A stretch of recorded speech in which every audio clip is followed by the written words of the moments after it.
¿Qué tal? ¿Cómo están? Muy buenos días. Hoy es miércoles 22 de mayo. Bienvenidos a su noticiero no caviar favorito. No se olviden, por supuesto, de poner me gusta, compartir, seguir, etc. Ahora sí, comencemos. Dentro de las muchas reformas o leyes que están pendientes en este Congreso antes de que termine, hay una que es tal vez de las más importantes. La ley que impide que asesinos, terroristas y ladrones puedan postular a función pública está pendiente todavía. Ya salió de la Comisión de Constitución hace ya más de 5 meses, pero todavía no es admitida en la mesa directiva. O al menos esas son las dos versiones. El dictamen fue aprobado en la Comisión de Constitución hace 5 meses. Esta ley algunas personas consideran que tiene nombre y apellido y es contra Antauro Humala. Recordemos un poco el pasado de Antauro Humala. El Poder Judicial condenó en 2009 a Antauro Humala a 25 años de cárcel por los delitos de homicidio simple con dolo eventual,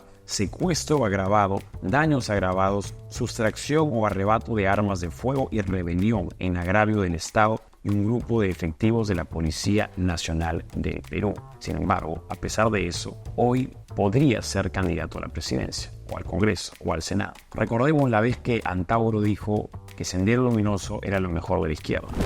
Hay que ser realistas. Nosotros en Ocasaristas somos matemáticos, somos científicos, decimos las cosas como son. Lo mejor que ha dado la izquierda desde Pizarro hasta ahorita como partido político ha sido Sendero Luminoso. Y que me graben, carajo. Este señor además tiene como ideología, como base el etnocacerismo. ¿Qué cosa es el etnocacerismo? Es una ideología política caracterizada por el etnonacionalismo. Etnia, nacionalismo, que evoca tanto el poderío y la identidad del imperio incaico o Tahuantinsuyo y la exaltación de la raza cobriza. Cuando se habla de la exaltación de la raza cobriza, se está hablando de una superioridad racial. Creo que en el siglo XX ocurrió algo semejante, ¿no? También había una persona, un loquito que hablaba acerca de la superioridad de una raza. Cuando pones a una raza en superioridad, las demás están en inferioridad. ¿Cómo se llama eso? ¿No se llama discriminación? ¿No se llama racismo? Este señor es un fascista, pero no es blanco. Entonces por eso los caviares no saben dónde ponerlo, porque están acostumbrados siempre a colocar al fascismo sin ningún tipo de cuestionamiento a la derecha del espectro político. ¿Cómo es que el fascismo, que quiere ensanchar gigantescamente el Estado y además de ser autoritario, quiere privar a las personas de libertades, puede estar en la derecha? Bueno, es un misterio que espero que los amigos caviares sepan responder. Sin ir muy lejos, por ejemplo, el columnista de La República, el señor Mirko Lauer, recientemente criticó a el señor Javier Milei, presidente de Argentina, y lo llamó un eurofascista. O sea que Milei y Antauro Humala estarían en el mismo lado. ¿Los asemeja el señor? ¿Cuál es la relación que hay entre Milei y Antauro Humala? Son absolutamente distintos. Vamos a ver el siguiente video. Se explica cómo es que se utiliza la palabra fascista simplemente para desacreditar a la otra persona. Sé que no es un fascista, pero se trata más bien de reunir a la comunidad para ir contra él. Mucha gente dice que en realidad no es fascista. ¿Por qué llamarle fascista? Bueno, no conozco la definición exacta de fascista, así que no sé si lo es o no. En 1943, la siguiente directiva fue emitida desde la sede del partido a todos los comunistas en los Estados Unidos.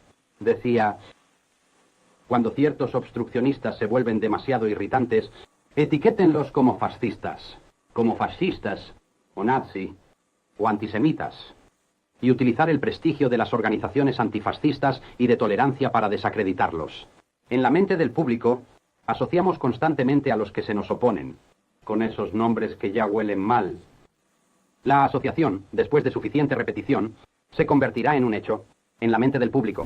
Estas personas se han apropiado de la posibilidad de llamar a los demás fascistas cuando no piensan como ellos. ¿No es eso en sí mismo lo más fascista que hay? Impedir que haya una persona que tenga un discurso distinto al tuyo. Incluso estos llamados antifas de Estados Unidos son lo más faz que hay en realidad. Pero no es solamente Antauro Humala quien podría presentarse a la presidencia, al Congreso o al Senado, sino es cualquier persona que haya sido condenada por delitos graves. Por ejemplo, si Vladimir Cerrón, si logra zafarse de la situación en la que se encuentra, que es lo que está justamente buscando el señor, podría ser candidato. Otra persona que podría ser candidata a la presidencia es el terrorista Peter Cárdenas, que se encuentra en Suecia.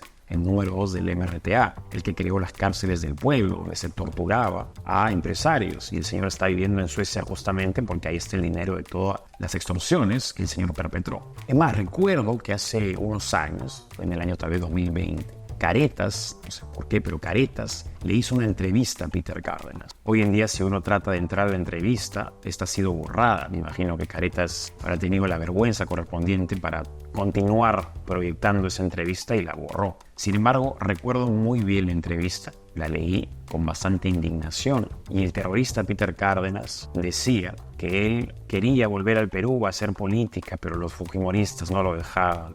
Pobrecito señor, no lo dejan los fujimoristas regresar al Perú para hacer política. Bueno, tal vez sus amigos acá en Perú puedan ayudarlo, ¿no? Que le escriba al señor Joel Calero a ver qué puede hacer. Esperemos entonces que esta ley se ponga en agenda, se pongan de acuerdo tanto el presidente de la mesa directiva Soto como la presidente de la Comisión de Constitución, la congresista Moyano. No sé a quién le corresponde, pero es tiempo de que se dejen de pasar la pelota y que se ponga en agenda de una vez. En otro tema, había una pugna entre el alcalde López Aliaga y muchos medios de comunicación. Este es un video de Huayca donde se miente acerca de la situación. Pues la prensa dice algo, nada. La prensa se calla la boca en todos los idiomas, porque no hay mermelada, pues. Porque están por quebrar, ¿ya? Es la verdad. Esta suele ser la respuesta de Rafael López Aliaga cuando es criticado en los medios de comunicación. ¿Qué es lo que hizo ahora? Resulta que el alcalde de Lima pidió a la autoridad de transporte urbano que su vehículo tenga acceso exclusivo por las vías del metropolitano para evitar el tráfico de Lima, sin importarle poner en riesgo a los peruanos que usan ese servicio.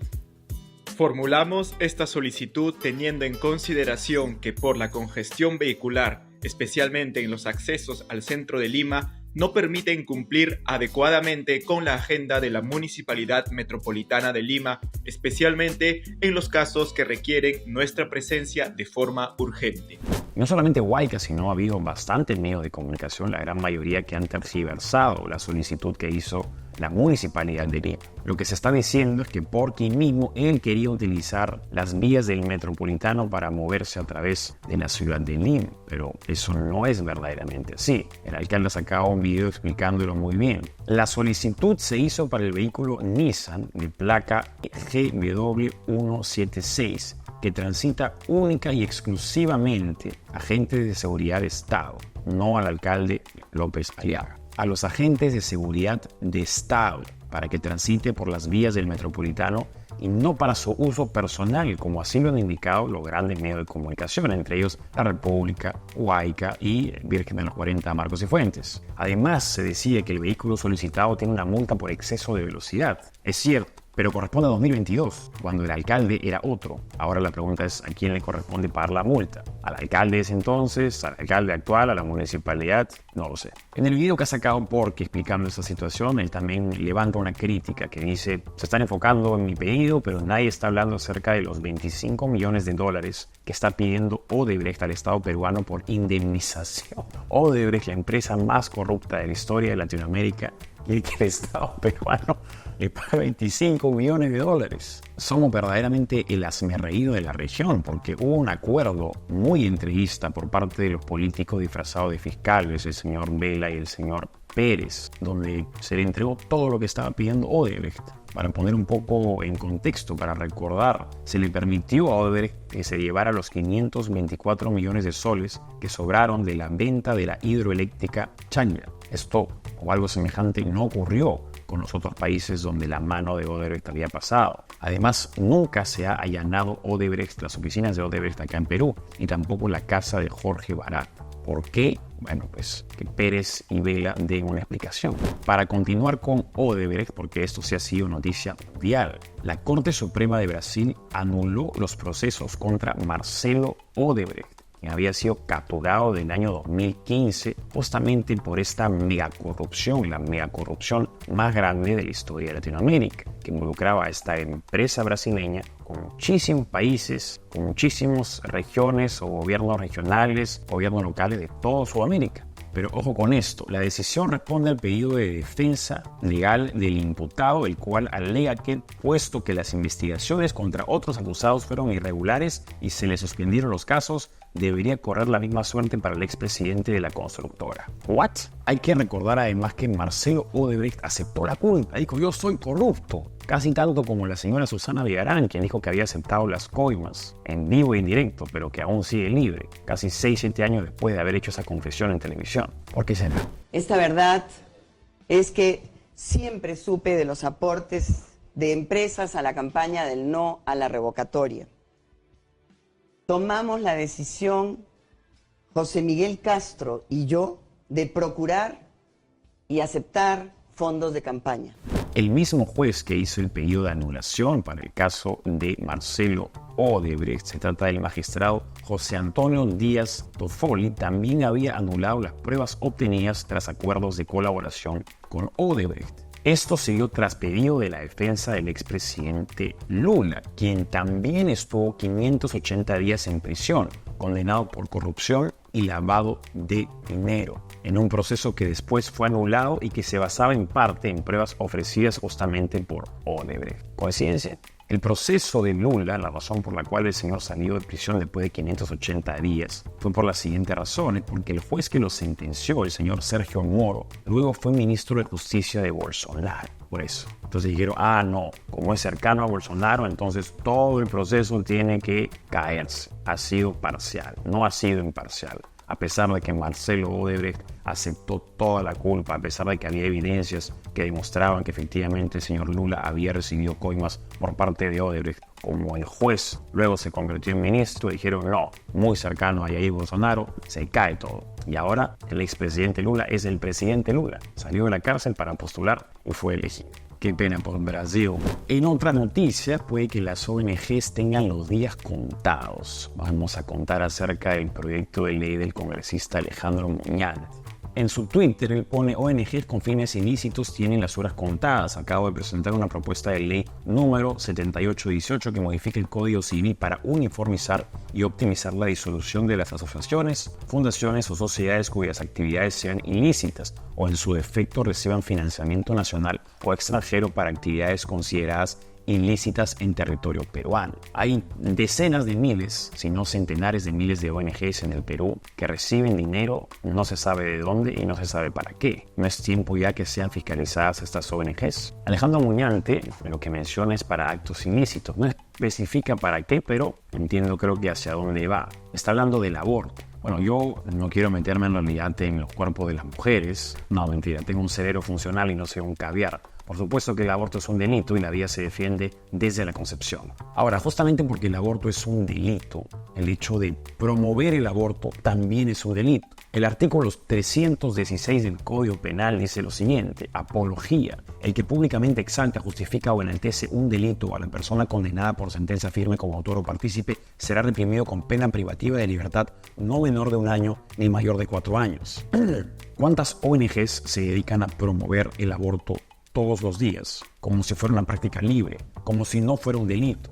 El aborto es un delito, que en algunos casos específicos está despenalizado, pero eso no quita que sea un delito. Es tiempo ya de que estas ONGs sean fiscalizadas. Y ahora vamos a ver unas cortitas. Pedro Castillo no recibirá pensión del Congreso. El señor Pedro Castillo, expresidente justamente defenestrado por su pésimo golpe de Estado, había pedido que se le otorgara la pensión vitalicia de 15.600 soles. El Congreso le dijo naranjas al abogado número 76 de Pedro Castillo, quien había hecho la solicitud. Y la razón que ha dado el Congreso es que Castillo tiene una acusación constitucional en contra, lo cual lo imposibilita para poder recibir esta pensión vitalicia. Sin, por supuesto, hablar del tema moral y que una persona que está siendo procesada por haber dado un golpe de Estado quiera recibir una pensión vitalicia de 15.600 soles. Otro expresidente que también está tratando de recibir una pensión vitalicia es el señor Fujimori. Hay personas que sí consideran que debería recibir la pensión, otras que no. Vamos a ver acá el detalle. El artículo 2 de la Ley 26.519 establece lo siguiente: el derecho referido en la ley queda suspenso para el caso de expresidentes de la República respecto de los cuales el Congreso haya formulado acusación constitucional, salvo que la sentencia judicial los declare inocentes. Alberto Fujimori fue acusado constitucionalmente en el año 2003. El tiempo máximo que puede durar una inhabilitación es de 10 años. Eso es lo que dice el abogado de Alberto Fujimori, Elio Riera, que como ya pasaron más de 10 años, entonces ese aspecto de la ley antes mencionada ya no queda vigente. Y sobre lo otro, si es que la sentencia judicial los declara inocentes, bueno, el señor ha recibido un indulto. Entonces, la pregunta acá es, ¿configura eso como que la sentencia judicial los ha declarado inocentes? Los fujimoristas están interpretando este artículo 2 de la ley 26.519 a la manera en la que le conviene para que el señor pueda recibir. Los antifujimoristas la interpretan diferente, como que no configura. Vamos a ver qué sucede. Otra cortita es que Philip Butters, periodista, ha retado a Gustavo Gorriti para una entrevista. Y tal, ¿no es cierto? Yo voy ahí dele. Y se ponen Glatzer, se ponen y me dicen lo que me tengan que decir. Yo voy solito. ¿Cuál es el problema? Hasta ahora Gustavo Gorriti, cuando ha aparecido, cuando ha resurgido en la superficie, ha sido entrevistado en el regazo, en la comodidad de sus mejores amigos. Pero sería interesante ver una rivalidad entre Philip Butters y Gustavo Gorriti. Quien incluso el señor Philip Butters se ha ofrecido a acercarse, a personarse al IDL para la entrevista. Vamos a ver qué pasa. Otra también del congresista Alejandro Muñante, quien se reunió con la ministra de Cultura Leslie Urteaga para hablar justamente acerca de cómo es que el Ministerio de Cultura había estado gastando el dinero en películas de cuestionada moral con dinero de los peruanos. Como dice Alejandro Muñante, la ministra argumentó que existe un jurado encargado de seleccionar las producciones ganadoras. Sin embargo, llama la atención que dicho jurado esté propuesto por los mismos gremios que realizan esos materiales audiovisuales. Entonces, ellos son jueces y parte. ¿Quién creen que va a ganar? Eso fue todo por hoy. No se olviden de poner me gusta, de seguir, de comentar. Y nos vemos mañana aquí en su noticiero No Caviar favorito. Chao.